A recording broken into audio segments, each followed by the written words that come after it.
ഈ വിഷയത്തിലുള്ള പ്രതികരണങ്ങളിലേക്കാണ് ഇനി നമ്മൾ പോകുന്നത്. ഏറെ നാളായി തുടരുന്ന രാഷ്ട്രീയ നാടകമാണ് സർക്കാർ ഗവർണർ തർക്കമെന്ന് പ്രതിപക്ഷ നേതാവ് വി ഡി സതീശൻ.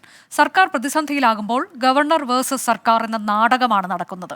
ഗവർണറും മുഖ്യമന്ത്രിയും LP സ്കൂളിലെ കുട്ടികളെപ്പോലെ തമ്മിൽ കണ്ടാൽ മിണ്ടാറില്ലെന്നും പ്രതിപക്ഷ നേതാവ് പരിഹസിച്ചു. ഇത് ഞാൻ ചോദിക്കുന്നത്, എത്ര നാളായി ഈ രാഷ്ട്രീയ നാടകം കേരളത്തിൽ നടക്കുന്നു? ഇത് നാടകമല്ലാതെ പിന്നെ എന്താണുള്ളത്? കേന്ദ്രവിരുദ്ധ സമരമാണ് ഇത്. കേന്ദ്ര ഏജൻസികളെ ഭയന്നാണ് കേരളത്തിലെ മുഖ്യമന്ത്രി ജീവിക്കുന്നത്. ഗവൺമെൻറ് എപ്പോഴാണ് പ്രതിസന്ധിയിലാകുന്നത് അപ്പോഴെല്ലാം ഈ ഗവർണർ വേഴ്സസ് ഗവൺമെൻറ് നാടകം നടന്നുകൊണ്ടിരിക്കുകയാണ്. LP സ്കൂളിൽ പഠിക്കുന്ന കുട്ടികളല്ലേ രണ്ടുപേരും, കണ്ടാൽ മിണ്ടില്ല, ഒരാൾ തിരിഞ്ഞു നിൽക്കും, ബൊക്കെ കൊടുക്കുമ്പോൾ ഇങ്ങനെ കൊടുക്കും. ഇതൊക്കെ ആരെ കാണിക്കാൻ വേണ്ടിയിട്ടാണ്?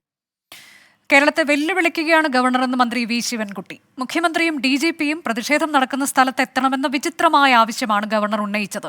സമരം ജനാധിപത്യ വിരുദ്ധമല്ലെന്നും ക്രമസമാധാന പ്രശ്നമുണ്ടെങ്കിൽ പോലീസ് കൈകാര്യം ചെയ്യുമെന്നും മന്ത്രി പറഞ്ഞു. കേരളത്തിലെ ഇടതുപക്ഷ ജനാധിപത്യ മുന്നണി ഗവൺമെൻറ് തിരഞ്ഞെടുക്കപ്പെട്ട ഒരു ഗവൺമെൻറ്റാണ്. ജനങ്ങൾ വോട്ട് ചെയ്ത് തിരഞ്ഞെടുക്കപ്പെട്ട ഗവൺമെൻറ്റാണ്. ആ ഗവൺമെൻറ്റിൻ്റെ തലവനായിട്ടുള്ള മുഖ്യമന്ത്രിയെ നിങ്ങൾ എത്രയോ പ്രാവശ്യം ആക്ഷേപിച്ചിരിക്കുന്നു, ജനാധിപത്യ വിരുദ്ധമായിട്ടുള്ള വാക്കുകൾ ഉപയോഗിച്ചിരിക്കുന്നു. അപ്പോഴൊക്കെ ഞങ്ങൾ സഹിച്ചും പുറത്തും കഴിയുകയാണ്, ജനാധിപത്യത്തെയും കേരളത്തിലെ ജനങ്ങളെയും ഓർത്തുകൊണ്ട്.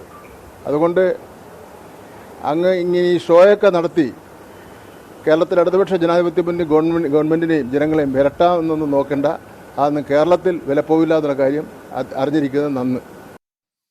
ഗവർണറെ കായികമായി ആക്രമിച്ച് വരുതിയിൽ കൊണ്ടുവരാനാണ് ശ്രമമെന്ന് കേന്ദ്ര വിദേശകാര്യ സഹമന്ത്രി വി മുരളീധരൻ ആരോപിച്ചു.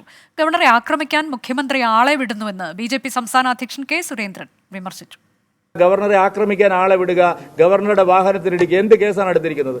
കേരള മുഖ്യമന്ത്രി പറഞ്ഞയച്ച ആളുകളാണ് ഗവർണറെ വാഹനം ആക്രമിക്കാൻ തയ്യാറായത്, ഗവർണറെ കയ്യേറ്റം ചെയ്യാൻ തയ്യാറായത്. അപ്പോൾ ഒരാളെ മാൻ ഹാൻഡിൽ ചെയ്യാൻ വന്നിരിക്കുന്ന ഒരാളോട് ആർക്ക് ചിരിക്കാൻ കഴിയും? അതുകൊണ്ട് മുഖ്യമന്ത്രിയും ഗവർണറും തമ്മിൽ ചിരിക്കുന്നില്ല എന്നുള്ളത് ഭരണഘടനാ പ്രതിസന്ധിയല്ല.